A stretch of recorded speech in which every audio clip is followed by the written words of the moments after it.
আসসালামু আলাইকুম। আমরা করবজার আজকের পর্বে তোমাদের সকলকে একরাশ প্রীতি ও শুভেচ্ছা জানিয়ে শুরু করছি আমাদের আজকের আয়োজন। তোমাদের সাথে আছি আমি তাইম আহমেদ বৃন্ত।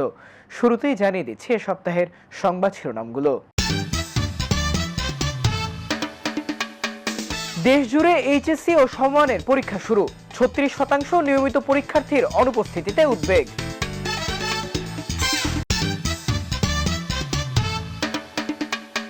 ভয়াবহ করোনা মহামারীও দেশের শিশুদের যেভাবে স্পর্শ করতে পারেনি তার চেয়েও বড় মরণফাঁদ হয়ে দাঁড়িয়েছে সংক্রামক রোগ হাম।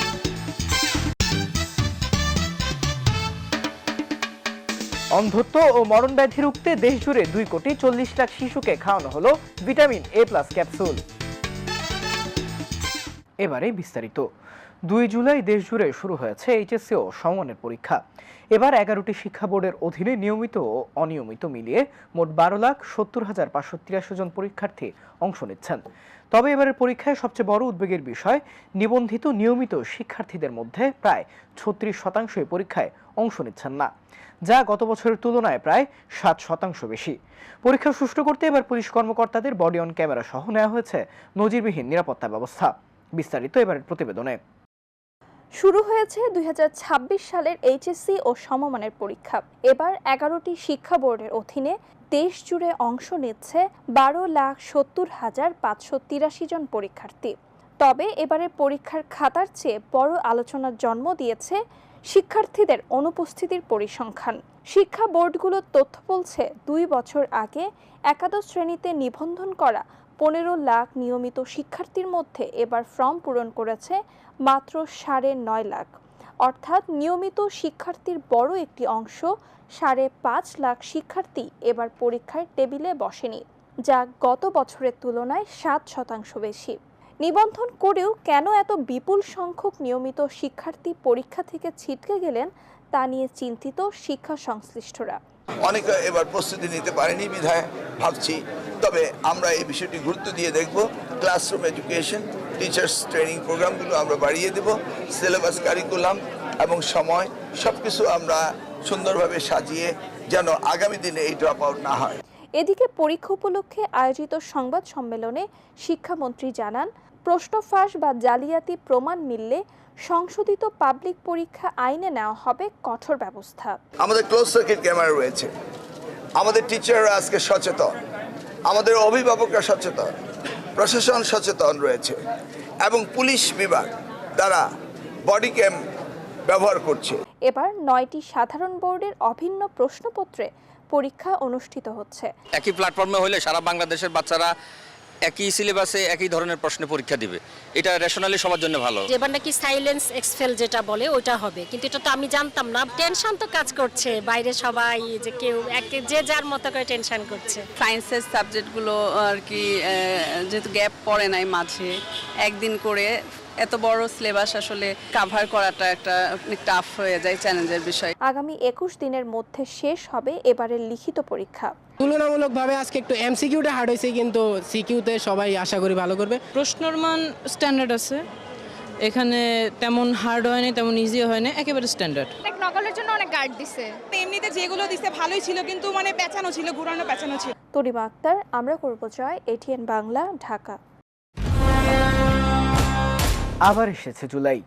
তবে ক্যালেন্ডারের পাতা ঘুরে আসা এই জুলাই আর 10টা সাধারণ মাসের মতো নয়।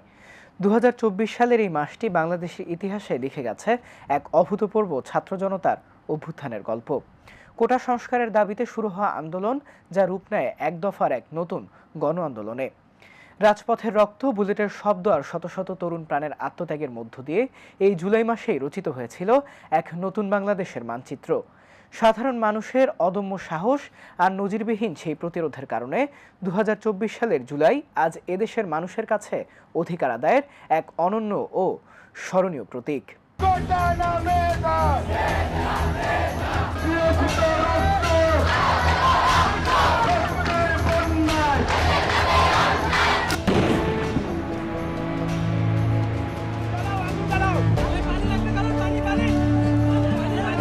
জুলাই আন্দোলনের সেই দিনগুলো যেন আজও তরতাজা হাজারো পরিবারের স্মৃতিতে।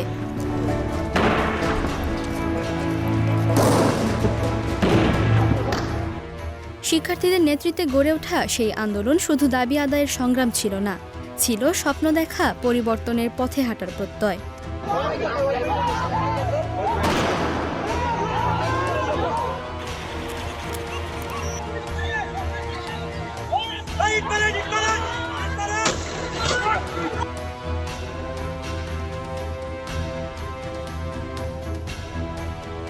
কিন্তু সেই উত্তাল দিনে গুলি, লাঠিচার্জ আর সহিংসতায় লুটিয়ে পড়ে এক একটি স্বপ্ন।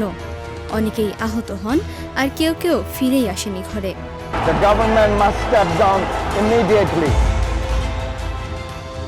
আমরা চাই এমন একটা বাংলাদেশ যেখানে স্বপ্ন দেখতে ভয় নেই, প্রশ্ন করতে নেই কোনো বাধা, যেখানে প্রতিবাদ মানে ভাঙচুর নয়, বরং বদলের এক শান্ত শক্তিশালী আহ্বান, যেখানে শহীদ হয় না আর কোনো কিশোর, বরং সে হয়ে ওঠে আলোর পথের পথিক। এই বাংলাদেশ গড়তে হলে দরকার শুধু শাসক বদল নয়, দরকার চেতনার বদল। আর সেই বদল শুরু হোক তোমার, আমার, আমাদের ভেতর থেকেই। শিশুদের অন্ধত্ব ও মরণ ব্যাধির হাত থেকে বাঁচাতে দেশজুড়ে একযোগে 2,40,00,000-এর বেশি শিশুকে খাওয়ানো হলো লাল ও নীল রঙের ভিটামিন এ ক্যাপসুল। প্রত্যন্ত গ্রাম থেকে শুরু করে লঞ্চঘাট ও বাসস্ট্যান্ডের মতো 1,20,000 স্পটে 28 জুন সকাল থেকেই ছিল মায়েদের স্বতঃস্ফূর্ত ভিড়। চিকিৎসকরা বলছেন, সংক্রামক হাম, ডায়রিয়া, নিউমোনিয়ার মতো রোগের বিরুদ্ধে এটি শিশুদের শরীরে বড় এক ঢাল হিসেবে কাজ করবে। আশিকুর রহমান, আনমোলের রিপোর্টে। শিশুদের সুস্থ সবল ও পুষ্টি নিশ্চিত করতে দেশজুড়ে আবারও অনুষ্ঠিত হল জাতীয় ভিটামিন এ প্লাস ক্যাম্পেইন। এবারের ক্যাম্পেইনে 6 মাস থেকে 59 মাস বয়সী প্রায় 2,40,36,000 শিশুকে এই সুরক্ষা কবচ ক্যাপসুল খাওয়ানোর লক্ষ্যমাত্রা নেয় সরকার। অপুষ্টিজনিত অন্ধত্ব ও বিভিন্ন মরণ ব্যাধির ঝুঁকি কমাতে প্রতিটি শিশুর জন্য এই ক্যাপসুল গ্রহণ নিশ্চিত করা হয়েছে।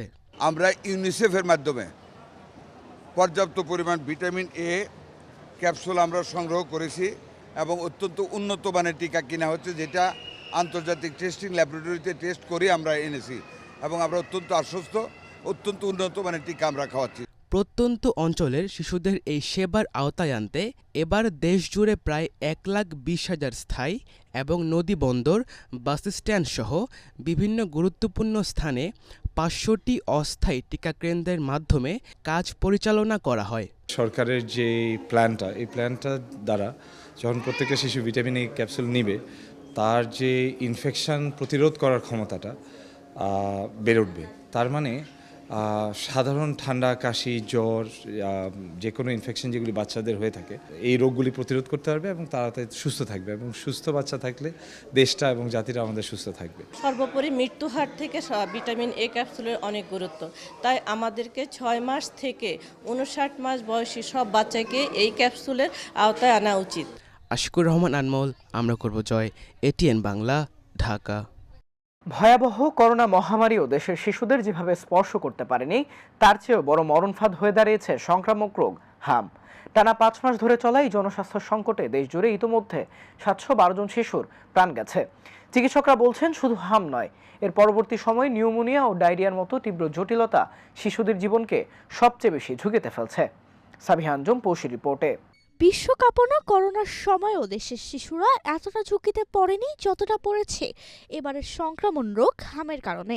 5 মাস পেরিয়ে গেল, হাসপাতালগুলোতে এখনো থামেনি হামে আক্রান্ত রোগী, যার প্রমাণ মেলে বাংলাদেশ শিশু হাসপাতালে, যেখানে বর্তমানে এই একটি হাসপাতালেই হাম নিয়ে ভর্তি আছেন 98 জন শিশু। প্রথম ছিল জ্বর, পরে জ্বর থেকে এই যে হাম দেখা দিয়েছে, হাম থেকে এখন আবার দেখি কাশি, ঠান্ডা। প্রথম জ্বর, এরপর পাতলা পায়খানা হয়েছে, তারপরে তো দেখি হাম উঠছে। বরিশাল শেরেবাংলায় নিয়ে গেছি, ওইখানে কোনো চিকিৎসা পাইনি। তারপরে তো এখানে নিয়ে আসছি, অ্যাম্বুলেন্স করে নিয়ে আসছি। এখন তো বাচ্চা খাবার বন্ধ করে দিয়েছে, তারপর নিউমোনিয়া অনেক। হামের সবচেয়ে কার্যকরী প্রতিরোধ হলো নির্ধারিত সময় টিকা গ্রহণ, তবে এখনো অনেক শিশু টিকার আওতার বাইরে রয়েছে। চলতি বছর দেশে নিশ্চিতভাবে হামে আক্রান্ত রয়েছে 11,710 জন। হাম ও এর উপসর্গ নিয়ে মারা গেছেন 712 জন।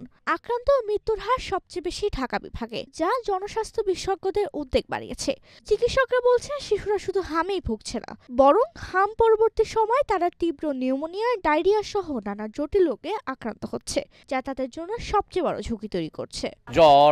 জ্বরের সঙ্গে র্যাশ র্যাশের সঙ্গে কনজাংটিভাইটিস, নাক দিয়ে পানি পড়া, করিজা, মুখ দিয়ে কাশি দেওয়া, এগুলি হচ্ছে আমের লক্ষণ। প্রতিরোধের উপায় হচ্ছে টিকা। যেসব বাচ্চারা পুষ্টিহীন তাদেরকে পুষ্টি ব্যবস্থা উন্নতি করেন। এই দুইটা জিনিস করলেই হাম বাংলাদেশে 100% কন্ট্রোল থাকবে ইনশাল্লাহ। হামের এই দীর্ঘমেয়াদী প্রকোপ রুখতে কেবল সাধারণ সচেতনতা নয়, বরং মাঠ পর্যায়ে জরুরি টিকাদান কর্মসূচি জোরদার করা এবং প্রতিটি আক্রান্ত শিশুকে দ্রুত চিকিৎসার আওতায় আনা জরুরি বলে বলছেন সংশ্লিষ্টরা। হাম এখন শুধু একটি সাধারণ ভাইরাসজনিত রোগ নয়, বরং শিশু স্বাস্থ্যের জন্য ক্রমবর্ধমান উদ্বেগের কারণ হয়ে দাঁড়িয়েছে। বিশেষজ্ঞরা বলছেন সময় টিকাদানই এই রোগ প্রতিরোধের সবচেয়ে কার্যকরী উপায়। তাই সচেতনতার পাশাপাশি টিকার আওতা নিশ্চিত করাই এখন সবচেয়ে বড় চ্যালেঞ্জ বলে মনে করছেন সংশ্লিষ্টরা। সাবিহা পৌষি, আমরা করব জয়, এটিএন বাংলা, ঢাকা। বইয়ের চেনা গণ্ডি পেরিয়ে আমাদের ক্লাসরুমগুলো এখন অনেকটাই ডিজিটাল। প্রযুক্তির ছোঁয়ায় পড়ালেখা যেমন আনন্দদায়ক হচ্ছে, তেমনি অতিরিক্ত স্ক্রিন টাইম আর অনলাইন আসক্তিতে শিশুদের মেধা ও স্বাস্থ্য পড়ছে বড় ঝুঁকিতে। শিক্ষাবিদরা বলছেন প্রযুক্তির এই জোয়ারে গা ভাসিয়ে নয়, বরং একে শিক্ষার ঢাল বানাতে মূল ভূমিকা নিতে হবে অভিভাবক ও শিক্ষকদের। আফরিন আক্তার রিপোর্ট। বই খাতার গণ্ডি পেরিয়ে এখন প্রযুক্তি হয়ে উঠছে শিক্ষার গুরুত্বপূর্ণ অংশ। দেশের বিভিন্ন শিক্ষা প্রতিষ্ঠানে স্মার্ট বোর্ড, মাল্টিমিডিয়া ক্লাসরুম এবং অনলাইন শিক্ষা সামগ্রীর ব্যবহার বাড়ছে। এতে পাঠদানও আরও সহজ, আকর্ষণীয় ও কার্যকর হচ্ছে বলে মনে করছে শিক্ষার্থীরা। ইউটিউবে যে ফ্রি স্টাডি টিউটোরিয়াল, তারপর এখন এআই আছে যেমন চ্যাট জিপিটি, জেমিনি এআই, ওরা থাকে, ওইখানে আমরা দেখে পড়াশোনা করি। যেমন হয়তো সিলেবাসের বাইরে কোনো রচনা দিল, আমরা সেটা চ্যাট জিপিটি, গুগল ইত্যাদি জায়গা থেকে পাই, কারণ তাতে আমাদের সময় কম লাগে। সামটাইমস যখন অ্যাসাইনমেন্টস থাকে স্কুলে, চ্যাট জিপিটি বা জেমিনাই এরকম টাইপের অ্যাপস আমরা ইউজ করি, কিন্তু ওটা সীমিত অ্যামাউন্টে ইউজ করি। স্কুলে এখন স্মার্ট বোর্ড ইউজ করা হয়। তাছাড়াও এখন যেহেতু আধুনিক যুগ, সেহেতু পড়াশোনার এক একটা জিনিস আমাদের রিসার্চ করার জন্য আমাদের সকল ধরনের প্রযুক্তি ব্যবহার করা হয়। উদয়ন উচ্চ মাধ্যমিক বিদ্যালয়ের অধ্যক্ষ বলছেন, বর্তমানে যুগে প্রযুক্তিকে উপেক্ষা করা হলে বাংলাদেশ অন্যান্য দেশের তুলনায় পিছিয়ে পড়বে অনেকটা। তবে এর সঠিক ব্যবহার নিশ্চিত করতে অভিভাবকদের ভূমিকা অপরিসীম। এখন সময়ের তালে সাথে সাথে মানুষের ব্যস্ততা বেড়ে গেছে, কিন্তু প্রযুক্তি মানুষের সাথে মানুষের যোগাযোগটা অনেক সহজ করে দিয়েছে। এখন এটাকে যদি আমরা অ্যাভয়েড করি বা দূরে সরিয়ে দেই, তাহলে আমরা পিছিয়ে যাব জাতি হিসেবে পুরো পৃথিবীর সাথে। আমরা যখন একটা নোটিশ আমাদের শিক্ষার্থীদের হোয়াটসঅ্যাপ গ্রুপে দিই, তখন শিক্ষার্থী না দেখে যদি তার প্যারেন্টস এটা দেখে শিক্ষার্থীকে জানিয়ে দেয়, তাহলে আস্তে আস্তে সে তার প্রযুক্তির দিকে মিসইউজের জন্য সে ডাইভার্ট হবে না। দেখা যাচ্ছে যে সে নোটিশ দেখতে গিয়ে অন্য দিকে সে ঝুঁকে যাচ্ছে। শিক্ষার্থীদের এই যে খারাপ দিকে তার ডাইভার্ট হয়ে যাচ্ছে, সেখান থেকে ফিরিয়ে আনার জন্য আমাদের সচেতন হতে হবে, প্যারেন্টসদেরকে একটু সময় দিতে হবে। প্রযুক্তি শিক্ষার্থীদের জ্ঞান ও দক্ষতা বাড়াতে সহায়তা করলেও এর অপব্যবহারও বাড়ছে। বিকাল হলে একটা আকাশ দেখা, ঘাস দেখা, পরিবেশ দেখা, এই একটা জিনিস আমরা ফিল করতাম। এটা আসলে এখন বাচ্চাদের এরকম হচ্ছে না। বাচ্চারা করছে কি, ডিভাইস নিয়ে বসে যাচ্ছে। বিকাল যখন হচ্ছে তখন হচ্ছে তারা পড়ালেখা করছে না, তখন ডিভাইস নিয়ে তারা এই করছে যে খেলা করছে। কিন্তু তাতে হচ্ছে কি, সে বাইরের সাথে যে মিশাটা বা পরিবেশটা দেখা বা ওই বাইরে যে খেলাধুলা এনজয় করাটা, এটা তারা করছে না। তারা এনজয় করছে কি, মোবাইলটা এনজয় করছে। প্রযুক্তি ভালো, কিন্তু প্রযুক্তির আমরা সদ্ব্যবহার করতে জানি না বিধায় আমাদের শিশুরা তারা অনেক সময় সমস্যায় পড়ে যাচ্ছে। সারাক্ষণ যদি প্রযুক্তি নিয়ে যদি থাকা হয়, তাহলে যে মানবিক যে গুণগুলো আছে, এগুলো তো তাদের বিকাশ হচ্ছে না। এখনকার যুগে আমার বাচ্চা যেটা পারছে না, সেটা কিন্তু গুগলে সার্চ দিয়ে পেয়ে যাচ্ছে। হ্যাঁ, তারপর সায়েন্সের যারা স্টুডেন্ট, তাদের তো আরও বেশি লাগছে। কিছু রেকর্ড ক্লাস থাকে, ওগুলো ওরা দেখছে। ঠিক আছে, ওরা সুব্যবহার করছে, কিন্তু দেখা যায় যে সুব্যবহার করতে গিয়ে ওরা আবার কিছু অপব্যবহারও করে ফেলছে। বাচ্চারা ওটা ইউজ যখন করবে, অবশ্যই বাবা মা সবাই যেন সচেতন থাকে বাচ্চাটা আসলে কি ইউজ করছে, সেটা তার জন্য কতটুকু ভালো। অনেক শিশু পড়াশোনার পরিবর্তে অতিরিক্ত সময় সামাজিক যোগাযোগ মাধ্যম, অনলাইন গেম ও বিনোদনমূলক কন্টেন্টে ব্যয় করছে। এতে মনোযোগ কমে যাওয়া, সময়ের অপচয় এবং অতিরিক্ত স্ক্রিন ব্যবহারের কারণে স্বাস্থ্যগত সমস্যার ঝুঁকি তৈরি হচ্ছে। আমরা অনেকেই আছে এফোর্ড করতে পারি না প্রাইভেট বা টিউশন করেন। যারা এফোর্ড করতে পারে না এই প্রাইভেট বা টিউশনের টাকাটা, তারা কি করবে? তারা একটা সময় হয়ে দেখা যাবে ঝরে পড়বে, এর প্রতি আগ্রহ হারিয়ে ফেলবে। সো সেক্ষেত্রে কি করা যায়? সেক্ষেত্রে এই প্রযুক্তি তো আমাদের বেটারমেন্টের জন্য তৈরি করা হয়েছে। একটা সময় ক্যালকুলেটরও ইউজ করার ফলে যখন আবির্ভাব হয়েছিল তখন মানুষ বলা শুরু করেছিল ক্যালকুলেটর আমাদের মেধা বা স্মৃতিশক্তি অথবা আমাদের গাণিতিক দক্ষতাকে দুর্বল করে ফেলবে, কিন্তু বর্তমানে কি দেখা গেছে, ক্যালকুলেটর আমাদের সহায়ক ভূমিকা পালন করেছে। তেমনিভাবে এআইয়ের ব্যবহার অথবা প্রযুক্তির ব্যবহার, আমরা এটা নেগেটিভ সেটটা দেখলেই হবে না, পজিটিভ সেট দেখতে হবে। এটাকে আমরা আমাদের নিজের স্বার্থে, নিজের ব্যবহারের সুবিধার্থে কতটুকু পর্যন্ত আমরা ইউজ করবো সেটার একটা লিমিটেশন দেওয়া দরকার। যদি আমরা ওই লিমিটেশনটা সেট করতে পারি, আমরা সহায়ক হিসেবে এটার হেল্প নিতে পারি, তাহলে আমার মনে হয় আমরা পুরোপুরি এটার থেকে আমরা সুফল পাবো। কতটুকু বয়স পর্যন্ত আমি প্রযুক্তি ইউজ করতে পারবো, কতটুকু বয়সের বাচ্চাদের হাতে আমি প্রথম মোবাইল দিতে পারবো। শিক্ষাবিদদের মতে প্রযুক্তিকে শিক্ষার সহায়ক মাধ্যম হিসেবে ব্যবহার করতে হবে এবং শিশুদের নিরাপদ ও দায়িত্বশীল প্রযুক্তি ব্যবহারে অভ্যস্ত করে তুলতে হবে। প্রযুক্তির ছোঁয়ায় বদলে যাচ্ছে শিক্ষার চিরচেনা রূপ।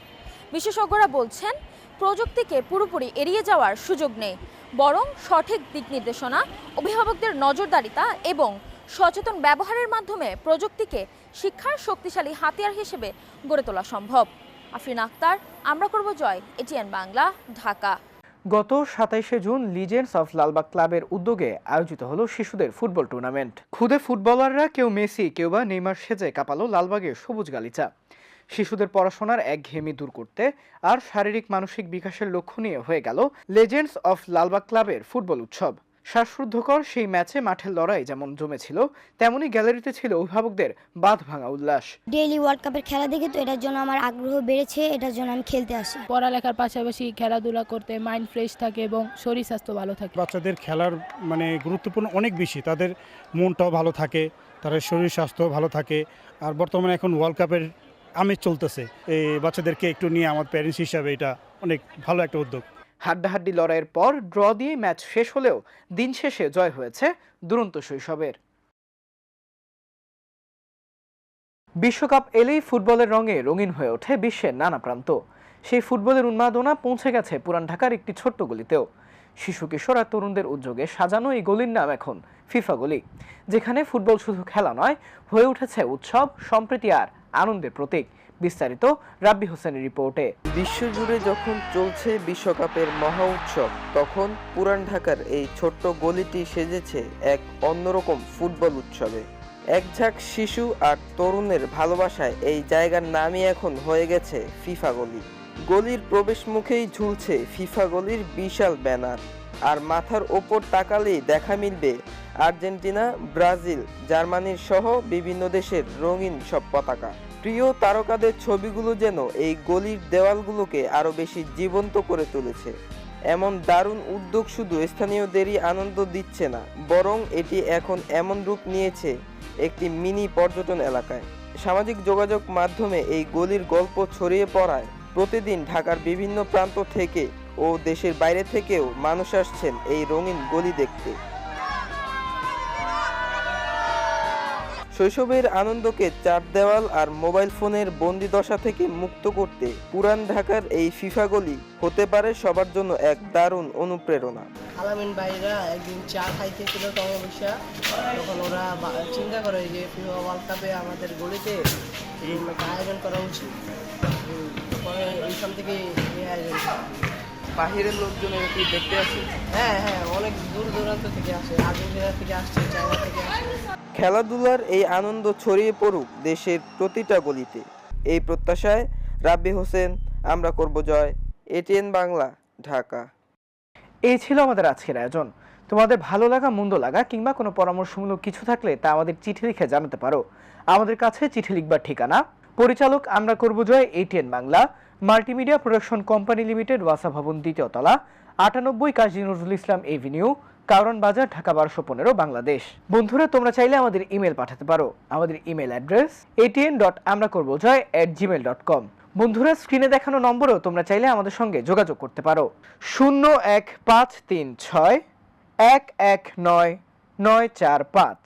দেখতে দেখতেই শেষ হয়ে গেল আমরা করব জয়ের জন্য নির্ধারিত সময়। দেখা হবে আগামী পর্বে নতুন কোনো সংবাদ কিংবা পুরনো কোনো সংবাদে নতুন কোনো অগ্রগতি নিয়ে। সে পর্যন্ত সবাই ভালো থেকো, সুস্থ থেকো এবং চোখ রেখো এটিএন বাংলার পর্দায়। আল্লাহ হাফেজ।